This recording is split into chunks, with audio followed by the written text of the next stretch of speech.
Welcome to episode 2 of Let's Scream. Yeah. Well, I am Maude Michaud. I'm Chappell. And first off, we'd like to thank you all for those who joined us for our big live premiere on Facebook. You know, I was live commenting, and it was really fun to see your comments and your reactions. And obviously, if ever you've missed it, you can just go somewhere on this channel. I'm not going to point because I don't know where things are going to be, but we're going to put the link to episode 1 so you can get to meet us a little bit more and have a better idea of who we are and what we're about. Yeah. So how was your week, Allie? Oh, it was good. It was busy. I filmed 2 short films this week on top of just, being a working human. How about you? What have you been up to? Similar, pretty busy. Wow, you see, I'm so busy I cannot freaking talk right now. I've been pretty busy prepping a short film shoot and writing a lot for new projects. So nothing I can quite talk about just yet, but keeping busy. Also on top of being a regular working human. So yeah. That's the part is being always tired. Exactly. Sleep is for the weak. It's overrated. It truly is. Have you watched anything good this week? I'm still in catching up mode. So the only horror film I've watched is Mandy that I still had not seen at all. So good. Because I'm still catching up. It's so good. It's like mind. I had no idea what to expect. I literally went in blind, and I was watching it. I was all like, what is this? Like all those colors, and I'm all like, wait, what? And it's like it was psychedelic and freaky. I love it. I know, it's so good. What about you? Watch anything good this week? Yeah, I revisited some old favorites because I was getting my hair done and my hairstylist came to my apartment and they were like, just throw on whatever you want on the TV. And I'm like, cool, we're gonna watch The Descent, because after we talked about it last week, I was like, well, now I need to rewatch it. And then because it's on Tubi, I didn't have a chance to flip around to a new movie, so it just automatically started playing The Descent too, and I was like, perfect, keep it going, love it. That's wonderful. I love this. I love when the algorithms actually serve us properly and they don't start playing some random shit where you're like, okay, what is this? What is this? Yes. Yeah. But actually what's really, really kind of cool, and I found out this morning, we have okay, so I made a short film that is part of an anthology project called Philia, and it's about horror shorts that are artsy and a little bit disturbing with a sexual nature, because the whole goal of the anthology was to explore different philias, which are things that people like to an extreme. Ooh. And it is being released by Darkside Releasing, and I just saw this morning that it is part of their holiday bundle with a certain movie called Girl with a Straight Razor, in which you star. I'm a star of. So it's like, it's so funny. It's like, what are the odds that two projects that were involved in are bundled together, and you can order them. So anyways, the Blu-rays are out, from Darkside Releasing. You can go and you can check out this short film that I directed and this film in which Allie acted. Yes, you can check out the feature film that me and my partner Chris Alexander made together. It is just a fever dream with lots of blood and weird moments, and I get to play a lot of characters in it, which I'm really excited about. Because truly the dream is doing an Eddie Murphy Norbit style movie where you get to be all the characters, but in the horror genre. That'd be wonderful. Also, my neighbors are just screaming at each other, so I'm really sorry if that gets picked up. Well, I'm not hearing anything, so far to everybody's attention. Wonderful. Well, anyways, I ordered both, so we can talk about it more whenever they come. I can't wait to watch it. I absolutely cannot wait to see it. So so sorry, you were gonna say something. I was gonna say, should we? Yeah, well, I was going to say I'm very, very excited also because this week we have our first guest ever in the history of Let's Scream. And it's great because I think this is a perfect guest to begin with, because also her work bridges slasher and psychological horror that we are both very much into, as we've mentioned in the first episode. This is full disclosure, it's someone that I've had a chance to meet a few times, with a friend of mine, and she recently directed her debut feature titled The Stylist. And it is So good. completely phenomenal. It is amazing, and it is currently out, and available through Arrow Video and on a variety of different, other platforms around the world. So before bringing her on, I am gonna play the trailer for The Stylist for those who have not seen it, to get you all excited and have a good idea, what we're going to be talking about. Heck yes, So, you're gonna love it. yeah, here we go. Hi. Right this way. So, what's the plan? I wish my hair would do that. But we all want what we don't have.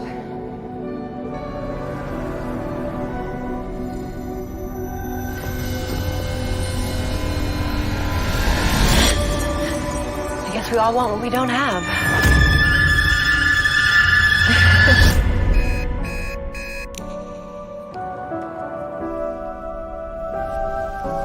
Claire, this is amazing. Can't wait to see this with the dress. Oh, neither can I.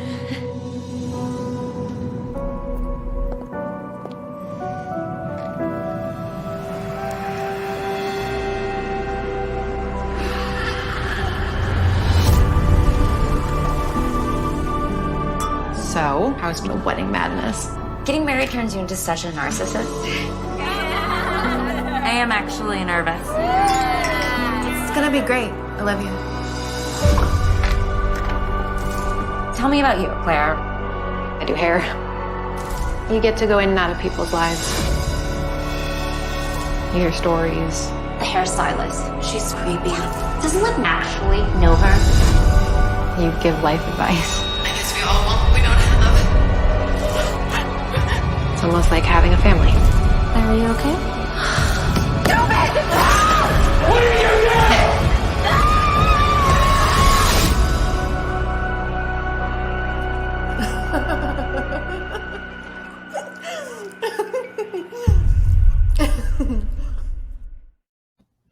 So yeah, so if you have not seen it, what are you even doing with your life? So yeah, let's stop this podcast now and go watch it and then come back to the podcast. Exactly. So now, without further ado, ladies and gentlemen, please welcome Jill Gevargizian. There you go. Hi, everyone. Hi. Thank you. Welcome to our podcast. Thank you for having me on. I feel so special to be the very first. Yeah. Hope I don't screw it up. Our philosophy is like we want this to be kind of like a fun, like slumber party type, So it's like it's just chill, casual. Let's relax, have fun, chat about stuff that we like, horror films. I can do that. Yay! So how are you doing? I can imagine you must have been pretty busy with The Stylist, coming out. I just saw it's available in France now this week. So maybe just tell us, where you're at with the project and where people can find it. I've been trying to keep up with where all it in fact has released. It's not as easy as you think. You're like, I'm not the first person that finds out half of this information.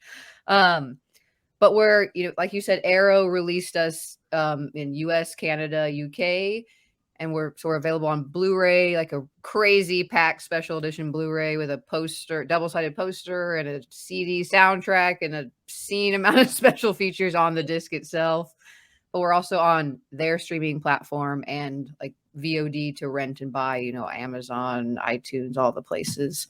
But we've started to release all over the place, like Mexico and France. And I know we're out in the Benelux region and actually all of Latin America. I realized when I finally spoke to our Latin America distributor, which was so exciting.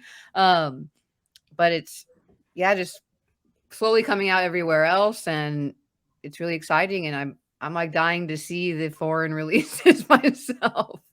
I want to see if they've been dubbed or if they're just subtitled or what. That's always fun. Is finding out what happens to your foreign releases. Seeing if they did anything for fun. This might be exposing too much information, but we have a poster that I didn't necessarily love, to say the least, when I first saw it, because it just is like misleading for the film. It makes it look like Claire the stylist is like seducing everyone and then killing them, and that's far from the premise.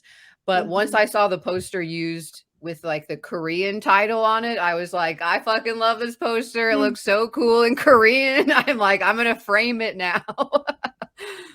But yeah, I was like, oh, how much it changed once you just changed the language on this poster for me personally. I know, it's awesome. It must feel so great though, just to see it like pop up, and whenever you have news that it's like, and just I think it's like that magic, right? Because I mean, sometimes distributors, they can mess up a title completely by like, just with the poster art, and then like sometimes like, they get it, and then when they get it, it's pure magic. Like you said, the Korean poster, it just sounds, it must be really, really fun at this point to be at that point of the project. I don't know for you if it's a little bit of a weight lifting off the shoulders at this point, or if you're still, where you're at with that.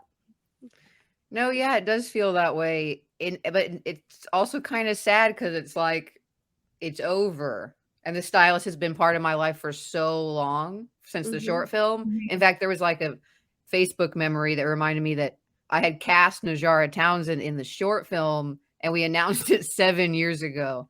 And I was like, wow. oh my God. So we started writing the short and the feature even a year before that. And so it's like, this has been part of my life for almost a decade. I'm like, I don't know what to do once it's gone.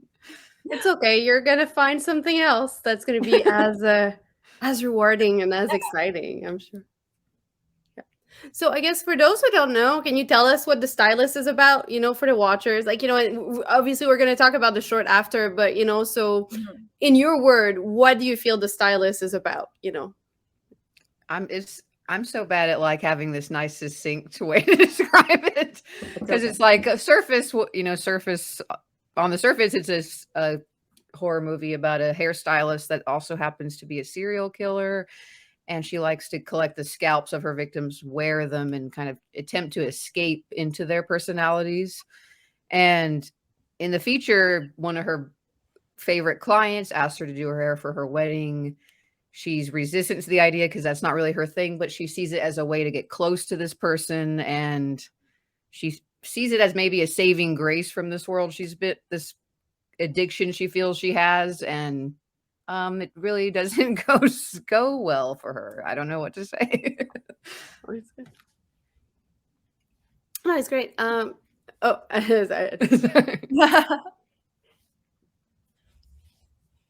Okay, sorry.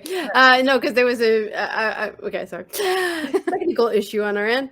No, I mean, before, so as you've mentioned, it was a short film that did very, very well on the festival circuit. How did you like, and you mentioned, I believe, that you started writing the feature at the same time as the short. Is that it? Like, if not, like, how did you find the process of like adapting, like going from short to feature and doing that, like that relationship between the two? I think it would have been maybe smarter to start writing the feature first, but we actually wrote the short, made it, and then started to write the feature. But it was my intention from like the conception of the idea that I wanted it to be a feature. At the time, I had only made one short film, my first one, and I knew I just wasn't going to try to like jump from like this one tiny short film, like barely knew what I was doing when I made it, to try to make a feature. And it just seemed like a concept that we could tell in both forms, and it wouldn't feel like it was stretched to be a feature, because it was always the intention. It was like, we'll just do this little snapshot of like her routine in the short and then be able to expand it. I always envisioned it as a character piece. So I thought, I wasn't worried about the feature because I was like, we'll be able to get to know her more there. And it was hard at first to figure out exactly how much to say about Claire, or to reveal like about her life, her past. And because I know like so many viewers like to know everything. A lot of us don't like to know everything. And I always knew it'd be about like her downfall, like a self-sabotage, so to speak, like the end of her killing career. The short film for me was actually kind of like a mini version of that, but so I knew where it was going. But once I realized what the ending scene was, which it like clicked that summer that I was touring around with the short film when I actually met you, Maude, Yeah. and apparently also met Allie in a bathroom. As I may cost you in a bathroom. But I was actually like driving around with my editor, John Pata, and the ending scene came to me. I was like, this is the end of the feature. I was like, now I know what to do. Like, we just have to get to this point. It's like, you know, once you know the end of a movie, it's just like, how do you get there? Yeah. But it's like I knew psychologically what I want it to be, but it took a while for us to figure out exactly what to put in there, what to not put in. Do we do backs, you know, like flashbacks? There was a version that had flashbacks in it, honestly. Oh, interesting. But I never liked it. I never wanted it. It's like we forced it, and then we were like, no one liked it that read that version either. So, but it was hard once we took it out. We were like, how do we do this? That's when we brought in, it was me and Eric Havens who wrote the short film, and we brought in Eric Stolz. Apparently I only work with Eric's. Eric's and a he good was people, really though. who helped us like get us from like, we have this like structure, we know the beginning and the end, but we need to like build this a lot more. And he really came in and did magic to the script. Amazing. Did you find that with the success of the short film that it was easier to leverage getting the feature film made? Or did you find that there were some difficulties transitioning from like this little piece to a larger scale? It felt like, I think it was very beneficial creatively for us all to like have made the short, and like all the major people came back to the feature, like our director of photography, the production designer, composer, editor, like colorist, almost everyone. So it's like we all had tried it once, and we had this character with us for so long, but we were trying to get the film financed the more traditional route, like having a producer, you know, send it out for us to all these companies and looking for financing. And it still felt like that catch-22 of like, you haven't made a feature yet. It's like everyone wants to see that you've already done it, but then no one will give you the first opportunity. It's like, how do you get that first? I finally got to a point where I was like, we have to figure out how to do this like now ourselves. Like maybe, so we did a Kickstarter for like a big portion of it, and then pieced together the rest of it. I think the short helped us for sure, you know, get people to actually read it when we were sending it out. And then definitely with the Kickstarter, we were like, if we're going to do something like that, we should do it now. Before, it had been so many years already since the short came out. We were worried if we wait any longer, it's like, this is going to be like, we've been talking about it for too long. But yeah, and it eventually like, it's like a 15-minute trailer for our movie. And it was like a big test screening. Like we changed a lot in the writing of, and in the character from what we learned to the reaction to the short. So in that way, it was like an interesting thing that helped us. I can rant forever. Warning. No, ranting away. We want to hear all of your beautiful thoughts. Yeah. Well, I was gonna say, you said something very interesting, and I definitely, that kind of really got me hooked into wanting to see the feature, is the whole psychological aspect of the character.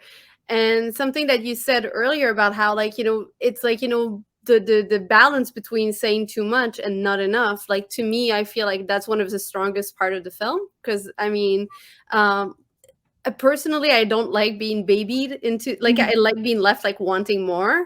And you know, and it's really, I always find this fascinating, because, you know, also like as a writer, I tend to sometimes like overdevelop characters into like, you know, writing backstories that don't end up into the actual film itself, you know. So I feel like as audiences today, we have less and less films, you know, that like that go that route. It seems like everything is over explained, and everything like is tied up all together nicely with a bow at the end, and then that's it, you know. And I think like, you know, the strength, like, you know, like it's just so much more powerful to have that ambiguity. And even watching the film, there's this ambiguous feeling about Claire, like, you know, where sometimes I relate to her, and then sometimes like, you know, it just like throws me off, because she's like, you know, she does something that's completely, I'm all like, oh no, why? Like, why did you do this? And so often while watching the film, like I've had the feelings like, oh, I just want to give her a hug, you know, at this point, you know. And I just think I think, well, this is not really a question, but it's just like me, I guess, like gushing about it. But I just think it's really great. And like, you know, I definitely like that you went that route. I guess, well, I guess to tie it into a question, how do you feel in terms of like the character itself, like having developed so much of herself, and like versus like what ends up on the screen and everything? Yeah. Well, I think like what you said about, I don't know that I believe that it's like that you overdevelop a character when you write backstory, whether it ends up like in the on the screen or in the script or not. I think that's like important for us as the author to know those things, because that's what informs like their actions, whether it's ever said out loud. Like we need to know where those people come from. But then I also heard, I can't remember what director I was listening to that was like, said something that really made me think about, oh, maybe giving a lot of backstory to every actor isn't a great idea. And they said something about the idea of like them being in the moment, you know, like the idea of not doing a lot of rehearsing, because with film, we like stuff to be more fresh than theater, you know, the way you practice something to death with theater. And they were like, they're talking about something, the idea of like that actor being too tied to something that was written on this piece of paper a long time ago. And I'm like, oh my gosh, but I really like to develop it so we know why they're doing things. And even Najara, our lead actress, she spent a lot of time developing her with me and like journaled as Claire. She told me like every night she would go home. I feel horrible at times. This character is such an emotional, exhausting thing to play. There'd be days we'd be like, you get to smile today. Oh my God, on camera. Enjoy these moments. Yeah. I feel like it's important for it's weird. I can't remember what filmmaker it was, but I agree with that. It's like you want an actor to be fresh in the moment right there when you're filming it. But he also, if you don't know who that person is, then like, how is anything that they're doing motivated, you know? It's interesting because, yeah, with Eric Havens, we always wanted it to be pretty open because we love the kind of films that create a conversation so you can actually discuss, like, what do you think it meant? Where do you think she came from? Or I'm going to steal a different filmmaker's quote that Julia Ducournau, I've been listening to like all her Teton interviews because that movie blew me away. And I got to see her do a live Q&A. This is like the smartest woman I've ever heard speak about films. Oh yeah. Oh my God.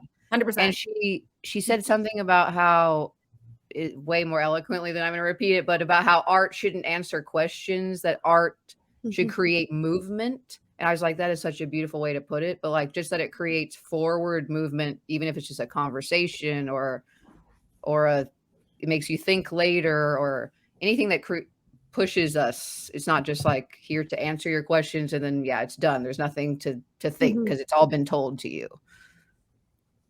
I agree with this. I'm curious to know, like, how have audiences reacted to the Stylist in that regard? Like, you know, because I know it also, like, it premiered, if I'm not mistaken, during the pandemic. I don't know if you've had the chance to have a lot of like Q&As and such, but I'm just wondering how people are, like, you know, what their reaction is towards, like, you know, the character of Claire.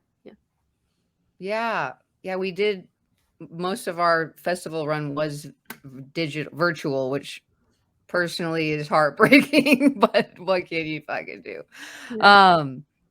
It was still cool, like, thanks to the social media and everyone after these festivals would just, you know, the hashtags, it's really that helpful. You can see all the reactions, but it's different than, you know, being in a room and you can actually hear if specific moments work or if people laughed or didn't laugh or what, you know, made sounds like that's disgusting.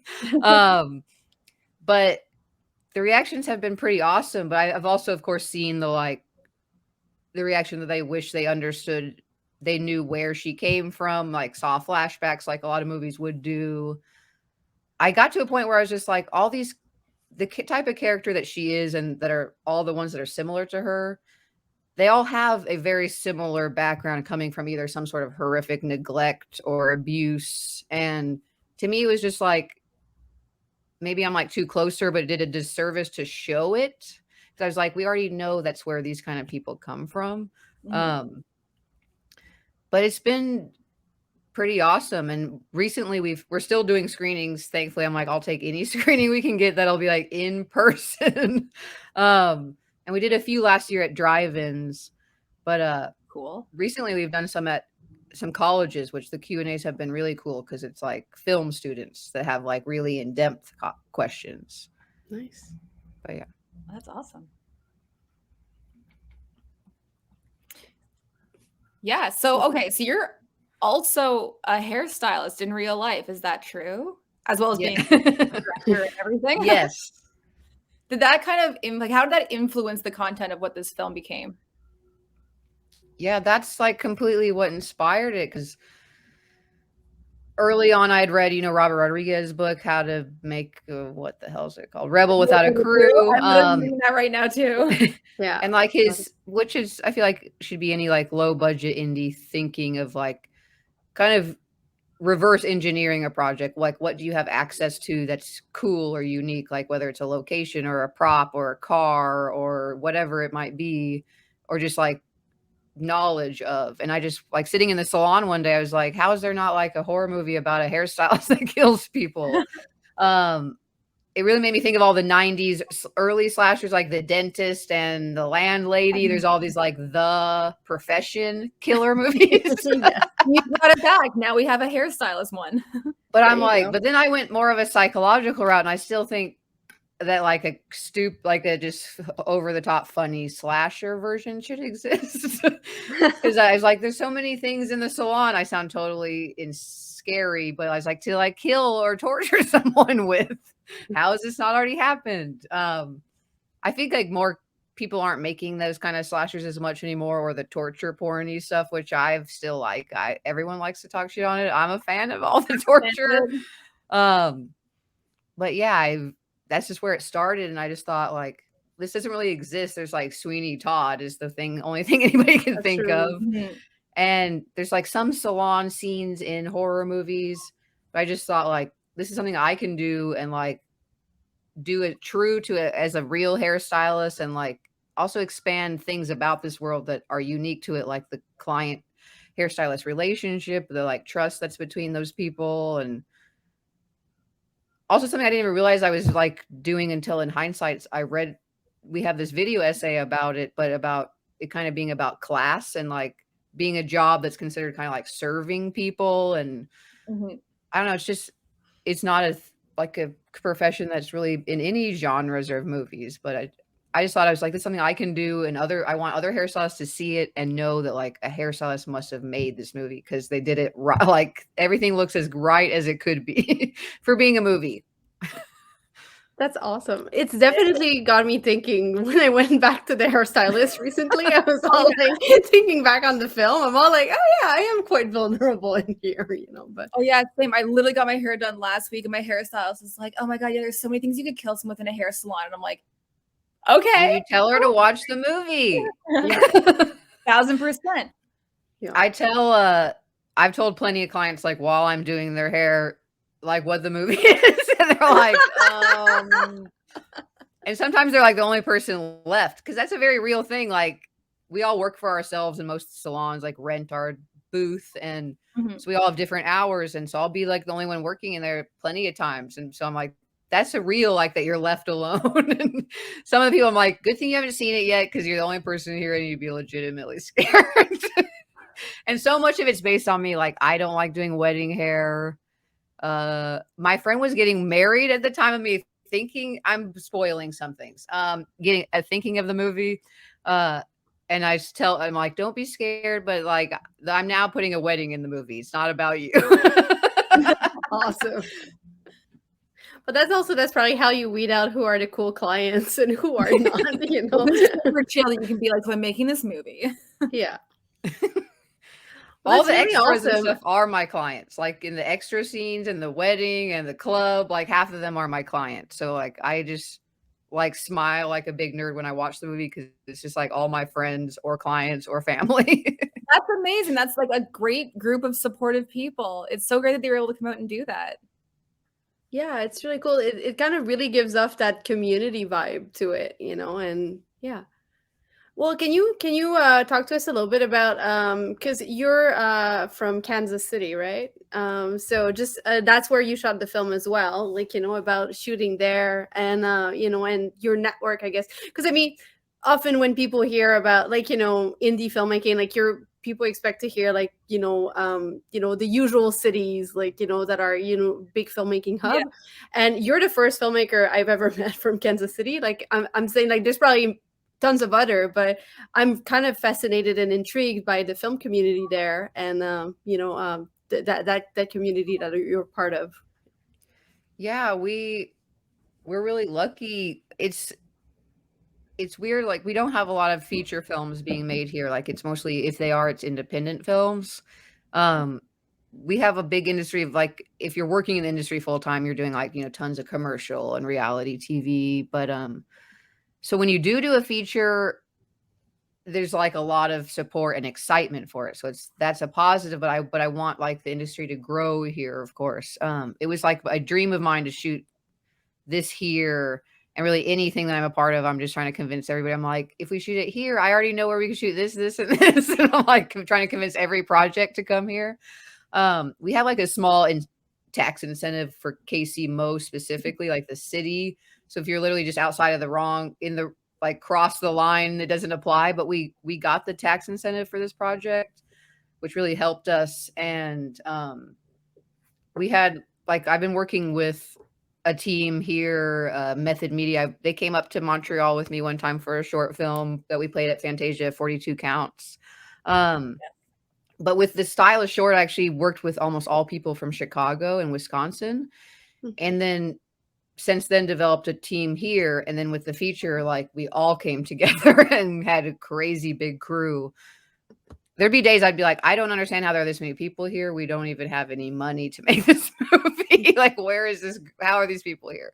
But it was incredible. Like, we had even like multiple friends I met from traveling around to festivals come in town and just like offer to work on the movie. Like Anthony Cousins, who's a writer director, he was our key grip and just came in town for the whole thing. It was really like a family affair. Like, my DP and production designer are married. Najara Townsend, her husband was my assistant director. Oh my, it's like everybody, like like my DP's sister was our prop master. It's like everyone worked on this movie that's like related and best friends. And we were like psychotically close. It was like the greatest experience. But yeah, I love the team here, and Robert Stern and Sarah Sharp, the team I'm talking about from Chicago. I wish I could work with them on everything. It's just harder for us to get together. But yeah, we really have a big industry here, and it's like, I don't want to call out the locations, but it's like we got so many favors, like things that there's no way would be a favor in a bigger city. Like there's no way. I was told so many times not to try to make this film as like my first low budget movie, because it has like 15 location. It has like 20 characters with lines. It's not like, the small budget movies you write with 5 people in one location on purpose. Like I'm like, once I actually broke it down, I realized, I'm like, oh shit. For instance, my like costume designers, like Claire has 40 some looks. And I'm like, oh my God, this is why people told me this. We can't afford to make this movie for this much money. But it's just like so many favors and so much like passion that like made this thing happen. I don't think we could have made it in any other city. Well, this is the best way to make films, and it shows on screen. So, kudos to that. Like, I feel like films that are made with passion and with a community of people coming together, there's like something that just makes it like, it's just like, it's worth more than any amount of money, you could just like, put on screen. It truly is. And you made an indie film truly look like a multi-million-dollar film. Like, it's so perfectly shot. All the actors are just phenomenal. Like, your lead just steals everything. I hope she's taken home a lot of Best Actress awards. Yeah. She's amazing. When we worked with her on the short film, I was like, I don't know how this would work with anyone else. Because it's also this line we were trying to ride with, like, I never wanted it to come off campy. And I feel like like her actions and her routine is definitely ridiculous, if I'm honest. But I was like, how does this feel real still? I'm like, it's just because her performance somehow makes it believable. No, and it's it's honestly great job. Like that was like spot on. And Bria Grant as well. She's so amazing. In this as well. I forgot her character's name. I was trying to remember it, but I need to revisit it, but Olivia. No, Olivia, that's Yeah.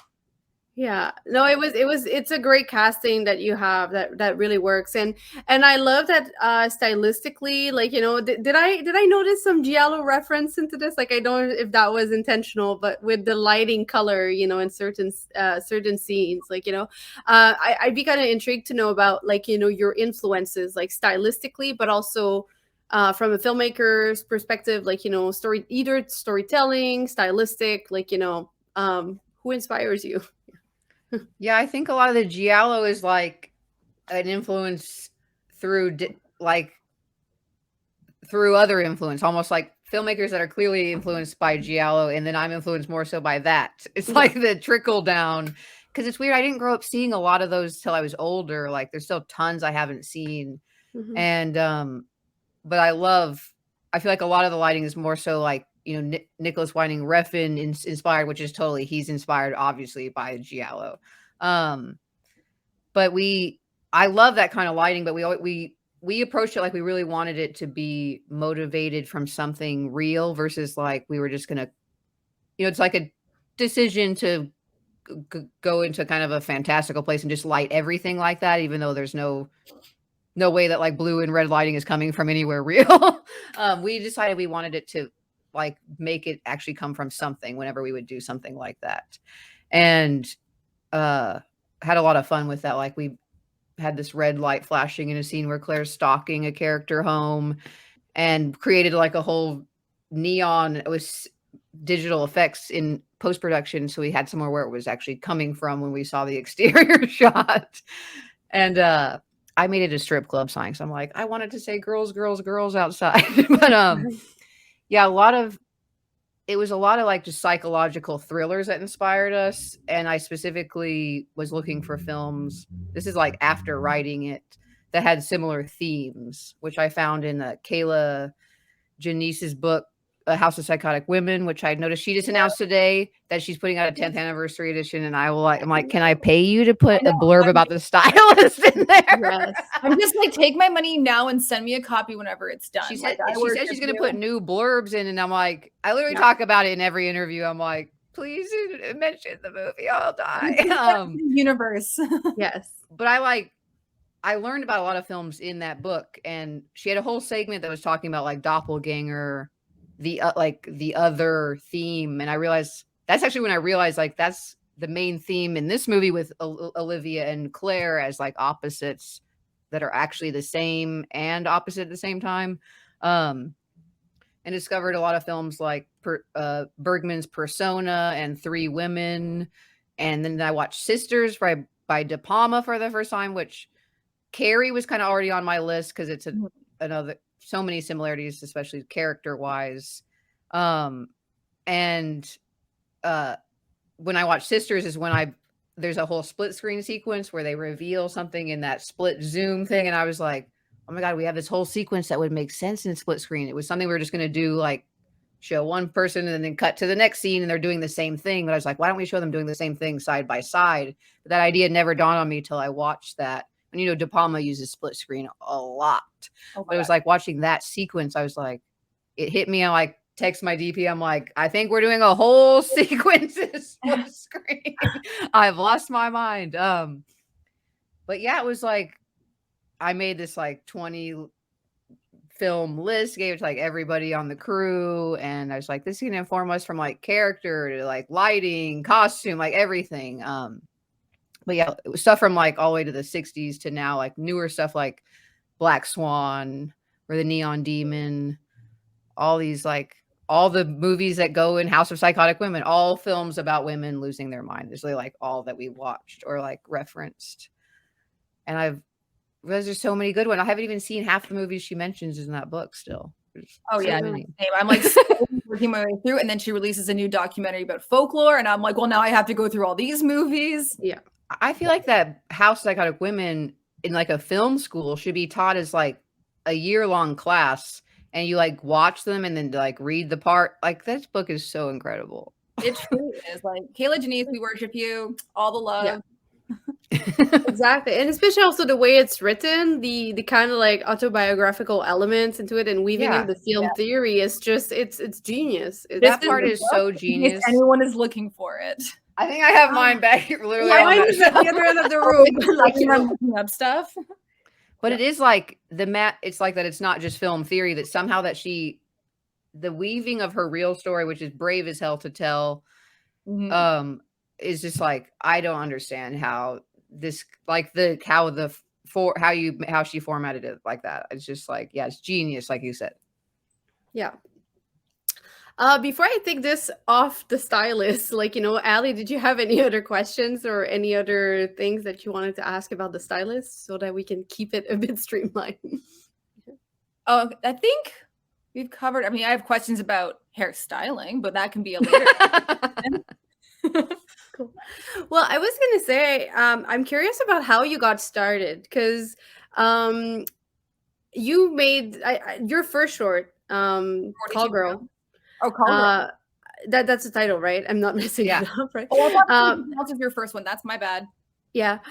So, I mean, when I saw this, I remember being completely blown away by the fact that first it's like a first, like, you know, a first short, you know, but also like, you know, I just really like it resonated with me so much. And when I think I remember, like, I think I messaged you when I first saw it, it was like, it kind of get like I watched it at a time where I was feeling a little bit discouraged and it made me want it gave me the love, like, you know, love for filmmaking again, like, you know, it made me want to start making films again because I had become like extremely jaded, and to me it was just like so beautifully simple, and it just like reminded me of the kind of stuff, like, you know, that I used to do or that used to stimulate me. But then, like, you know, as sometimes, like, you know, anything like in the industry, you become kind of jaded, and then you start like internalizing people's expectations, and then, like, you know, you no longer do the stuff that you want to do, and then you just do what you think people want to see. So I'm kind of curious about like the genesis as well of that short and how you got started making film, and where that whole like love comes from. Well, holy crap, that's an incredible compliment. No, but it's true. Well, my friend Eric Havens wrote Call Girl, who, you know, it went on to co-write Stylist with me. They had written it and wanted to direct it at first, and this is when I had started a screening series for independent horror films mostly, but I would show almost any weird genre stuff, called Slaughter Movie House here in Kansas City, and was meeting a lot of independent filmmakers that way. I showed your film Maude there at some point. I'm trying to remember when that was. I think it was like 2013 or some Oh my or gosh, something. how much time has passed. I know. And once I started screening short films there, that's really how I discovered short films. I was at a horror convention and saw a few, and I was really impressed by the quality of them because I'd seen a lot of independent features at the time, and it's harder to make an independent feature look decent, but just being brutally honest. These shorts I was seeing, I was like, wow, these look like Hollywood films, just they're like 3 to 15 minutes long, and I just had never seen anything like it. And I think that's what started it spinning in my head. And then they had this script, Call Girl, and I started to help as a producer. I didn't know what the hell that even meant at the time. Still, I don't know how to describe what a producer is to people.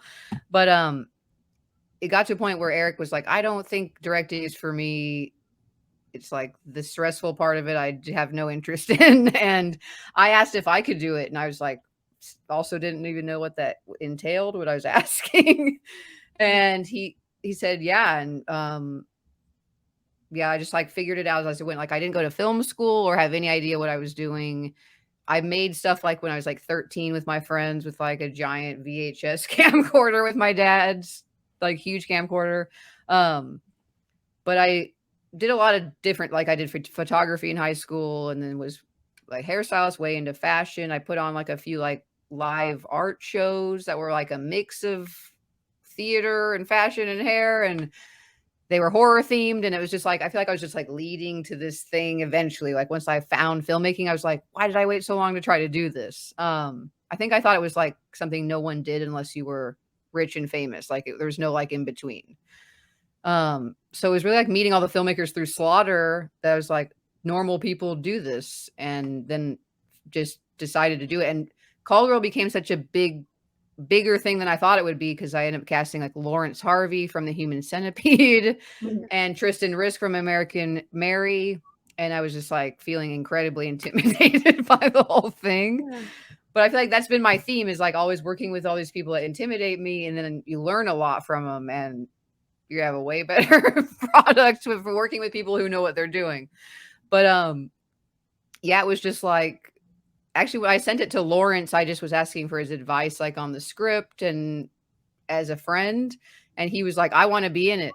And at first I was like, I can't do that. Like, I don't think I'll be able to keep like not have a meltdown, because I'd be so nervous. And I realized I couldn't like pass up that kind of an opportunity. And it became a much bigger thing, and I just became addicted. Like, we started writing Stylist right after Call Girl, but we were in a post on Stylist for so long that I made like 2 more short films while the Stylist was in post. So it made it look like Stylist came out later, but Stylist was really my second short. Oh, wow. But it was just like, and that was a huge jump, because Call Girl's like all shot like this, like it's a webcam, just one take. It was actually just 2. We split it in half. It was 2 long takes. And so I was really scared making the Stylist. It's like, this is a real movie with like a million different angles, and real editing is like a whole nother thing was approaching. But I really feel like Sarah and Rob, who went on to make the feature with me, like took me through like a mini film school when preparing for the Stylist. Like, they taught me how to plan, and that I need to storyboard, and then we make a schedule and like all that stuff. Yeah, I just started doing it. I still don't know. I still feel like I'm figuring out how, like, since I didn't go to film school and learn like all the terms, I'm still like, what does that mean? I've been calling it something else for 5 years.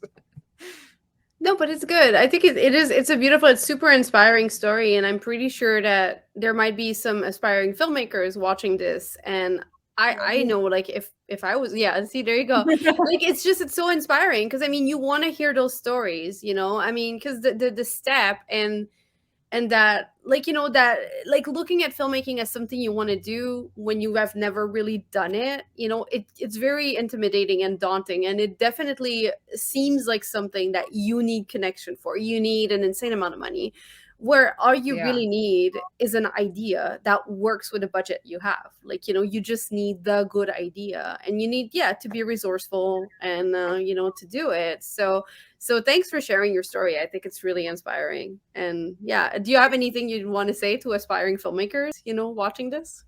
I think the biggest thing that I realized is, like, you're still afraid, but you can't be too afraid to not do stuff you don't know yet, because like the only way you're going to figure out how to do it is by doing it. I realize, like, there's not like there's like a diagram and then you go do it. It's like, I think that's what held me back from the short, where with the feature for so long, I finally got to a point where it's like, I just have to do this. Like, I didn't wait for someone to like give me permission to make anything else. Like, we just have to figure it out. Because I think that's something that a lot of we get at Q&As, and it was like that with some of the film students. Like, how do you go from having this script and then producing it? Like, there's unfortunately not this like magic answer, or like someone to go to figure out for you. It's like just a matter of breaking it down step by step. Everything that looks like horrifically scary from like the big picture, but it's like, once you like make it step by step, you're like, this can actually happen. It's just like one thing at a time that you have to figure out. Yeah. Yay, thank you. I'm already inspired. Yeah, that's it. That's what we need. Like, you just need to be inspired and then take that first step, like, as terrifying as it sounds. Yeah. Well, I mean, speaking of filmmaking, I mean, I'm guessing, right? I'm gonna make a very bold assumption, but that you are a horror fan, right? Like, I think I like horror movies a little bit. Yeah.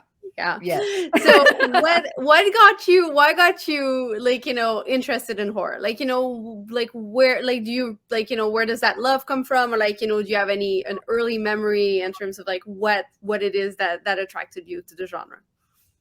I've just always loved like the feeling of being scared. I think is like an adrenaline thing.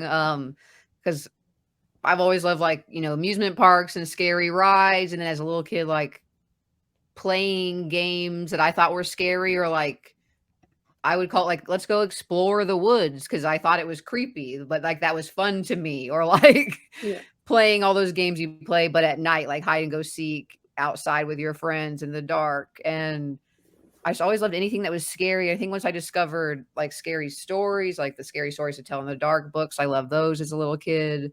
Those are so traumatizing.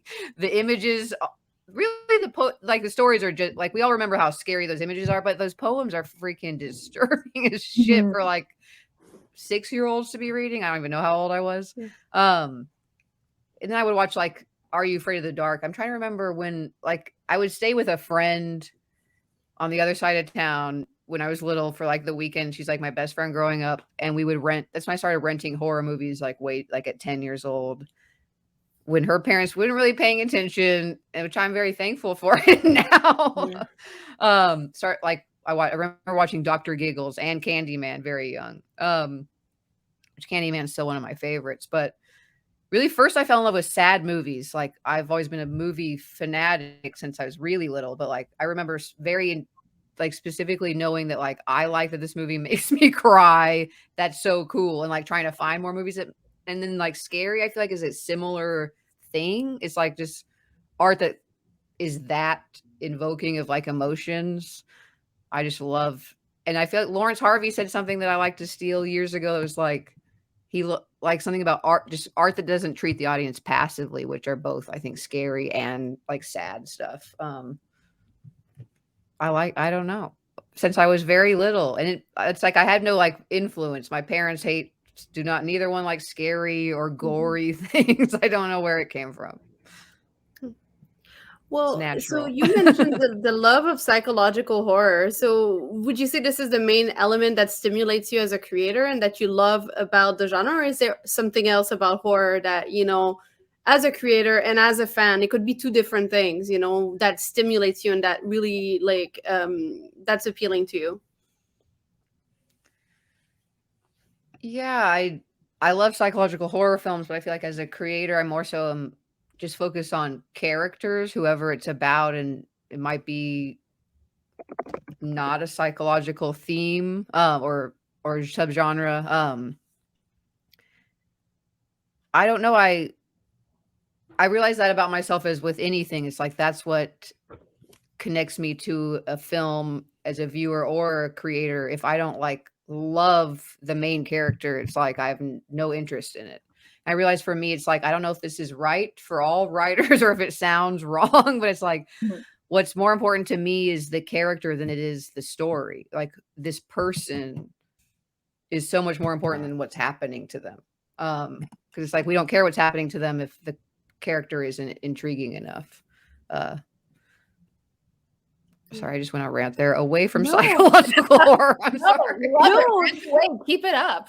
No, that's great. I'm kind of intrigued now, just wanting to ask you, what's like, do you have a fave in that regard? Like, or several favorites, that to you, they achieve this like masterfully, or that, you look to for like, inspiration?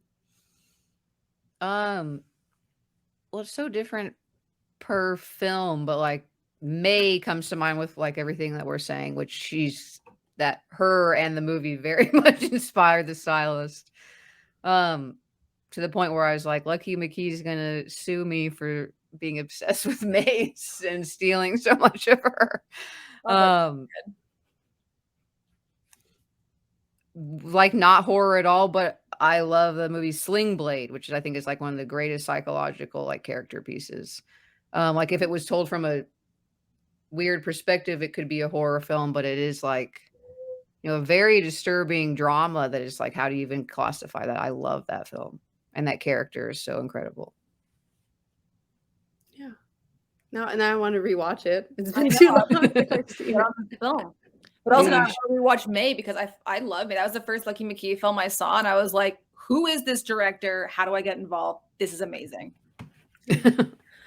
Like, to me, it feels like May was one of those first like horror film that I saw where like it really felt like it got me thinking about like being a woman and the role of women in horror, and that being as like an outlier in terms of like what I was used to seeing, like, because yes, we had the final girls, and then like, there was a like, there was like, you had the odd like, woman as psychopath, but then when I saw May, I was all like, oh wow, that's such a great like, female character, and it's so great that this type of story gets to be told within the horror genre, so to me, I don't know, for me it was kind of like my awakening in terms of like, the more complex like, women's story, represented like, within that format. Yeah We still don't have very many bad female characters, right. Yeah bad, whatever that means. And May I love because it's like, I wonder if they'd even let, like all the streamers would like come back against like the structure of May, because May is like a totally just a drama until the end of the movie. And now it's like they'd be like, that's not horror enough, we need to kill in the first 5 minutes or it won't work. It's like,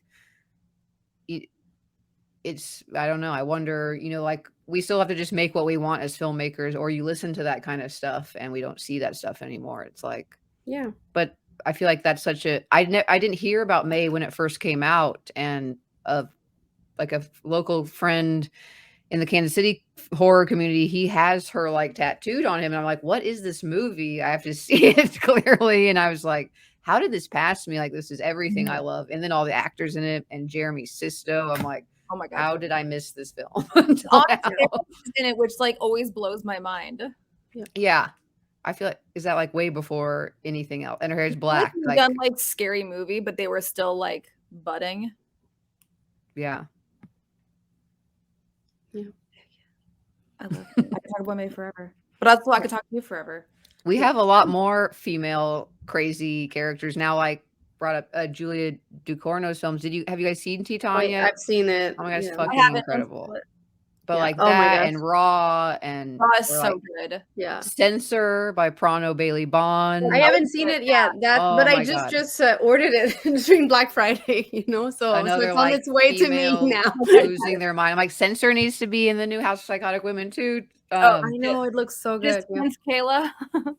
But Censors also started as a short film called Nasty that came out the same year that Stylist was out. And so I didn't know that she was planning to do it. And when I saw it come out, I'm like, how cool. But it's incredible. We're seeing so many more because females are authoring movies finally. Like, do we wonder why every movie is the same when we have the same exact kind of person making every movie before a certain time? Like, that's why. Like, we tell what we know. Like, it makes sense to me. It's not necessarily like, should we have expected all of those like white men to make stories about women? No, we need more different people authoring films, because it's like we tell what we know or we understand. I feel like it's just natural. Exactly. Yeah. I totally agree. Yeah. Our way of seeing the world, and like, the type of stories that, I mean, inside my head, I know there's a whole bunch of fucked up shit that just like shows up all the time, and it's like nobody can like, well, maybe people can think of that, but for me to put those on paper, I'm like, yeah, I know that these things are possible because they go through my head, so yeah. I don't act on them, but they cross my mind. Not yet, anyways. Yeah. Yeah, not yet. This is why I make film. Like, get the catharsis without the jail time. No, that was just kidding. I'm a sweetheart. Yes, we're all just lovely sweethearts. Totally innocent. Yeah. Totally innocent. Yeah. I got dimples. I'm innocent. There you go. Oh, dimples mean innocence. I'm screwed. I have none. Yeah, see, there you go. So we, before our interview, we did reach out on Twitter for some fan questions. So Ali, I don't know if you want to go ahead and ask our fan questions that we have. First one. Yeah. So our first fan question is from Eric Havens, and he asked, what was it like to work with Eric Havens? You have touched a little bit on very it. challenging. Impossible. I would not suggest it. I'm kidding. Right, so we forget every mention of him for the past hour, and then now. Yeah. I saw the tweet and I laughed at it on Twitter, Eric. Okay. You don't get to ask questions here. Well, see, we kept our words. No, it was We great. did ask. Yeah, we did that. It was awesome. That's why we've made multiple things together. We need to do something else, actually. Our second fan question comes from Charlie Ridgewell, and they ask, what was your favorite part about making The Stylist? I feel like I saw that and I should have prepared an answer for this. What is the first thing that comes to mind? Honestly, it was like the camaraderie among this crew, because it was like, I know it was really special because it's not just me saying it. Like, a lot of the people, we had people from like all different parts of the Midwest all come together, and only 3 days into shooting, we were like, in fact, we talk about this infamous day 3 party that we had, because we had a day off on the 4th day. And we were partying together on that 3rd night. Like, we were all like best friends since we were 5 years old. And I feel like that comes through in the project. It was just like everyone was like a love fest. But like, as far as like actually making the film, I don't even know. There's so many things that we wanted to do that were like so satisfying. To see them like actually work. But it was really cool to, spoiler alert, be in the movie and experience what that was like. And it gave me an even larger respect for actors, because it was emotionally exhausting. I was like in tears by the end of the night, and it went great. It was just like, I don't know if I can handle this much pressure anymore. All of it was my favorite. I want to go film it again, actually. Oh, I love that. yeah. Well, I might have, because I mean, I'm kind of like OCD, and like 2 questions is like not enough to me. I like when things are in 3s, so I'm gonna just throw in the 3rd question. What would you like people to get out of The Stylist who watch it? Like, is there something? Yeah, I know, right? It's a hard one. I just hope that the character stays with the viewer, and they, think about her and contemplate the where and the why and all those things. That's why we didn't answer so many of those questions for you people. Yeah, I just hope that she stays with people, and that the idea is that it's, people aren't, things aren't black and white. Like, even in real life, we paint people as monsters, especially in like our crazy cancel culture. It's so easy for us to decide like someone is horrible and like that's all they are. And I don't believe that about anybody. So that's really like the biggest thing I'm trying to say, I think. Nice. So for you, would you believe that Claire is just someone who's misunderstood, or in your head, like, for you, your personal opinion of Claire? I think it's like, I'm going to see what Eric Haven says about this, that like Claire and Olivia, like, and it was our idea that, they came from like the same kind of a background, like both growing up without their father. And it's like when Claire realizes that about Olivia, is kind of when she realizes like, oh, we came from the same place, but then why did I end up here and she ended up there? But it was like our intention to say like, this is what happens to someone. Olivia's example of what happens to someone when they're like surrounded by support and love their whole lives. And then this is like the opposite, with someone who had none of that their whole life. So it's not just about being misunderstood. It's about no one caring enough to try to, or I just feel like there's, in our society and the way we just throw people away in boxes in prison, and we don't do anything to rehabilitate them. It's just, we just like to call people monsters and like throw them away. And I don't feel like that's the answer. Yeah. Great. What is next on the go for you? You can talk about it. I don't know. I'm attached to a couple projects. One with the writers of Porno, the horror movie, not just a random porno. I'll work with people that write porn. I don't care about that either. But it's like a supernatural horror film I'm pretty excited about, but I can't really talk about it. And then I'm also working on something with Jamie Nash, who works with the the Blair Witch guys a lot. Like he wrote Lovely Molly, Altered, their VHS segment, and Adam Caesar, who's more known for his novels. He wrote Clown in a Cornfield, but it's this crazy awesome project that I would love to make, but it needs like a crazy budget. In the meantime, I'm thinking about making another short I want to make something, because you know how long, even if you have like a script that's like amazing and ready to go, you might not make that for 5 years if you're lucky, or ever. So you gotta like, I just want to make something. I'm dying to make something. I got to shoot a little thing for Arrow Video, their streaming channel. They did their first like watch along event with The Mutilator, and they had a lot of filmmakers pop up picture in picture. And now that it's already come out, I can spoil it, but all the filmmakers pre-recorded them, and we all kind of like die or become possessed within the feeds. And so it was fun to like get the camera out and do something crazy again. And I'm talking to them about maybe doing something for the channel, but yeah, I need to get inspired again. It's like when film festivals are kind of slowly coming back, but I always felt like that like revives me, like going back out on the circuit, seeing all these other people's work and what they were able to accomplish. And then you're like revived again. You're like, I'm going to go make another movie. It's like, I feel like that's what it does for me. Well, really looking forward to this. And You're looking inspiring forward us. Yeah.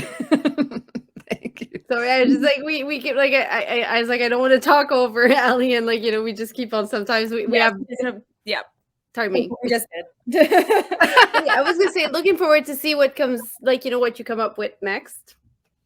Really excited about that. We are, and hopefully we'll all meet again at Fantasia next year. Yeah.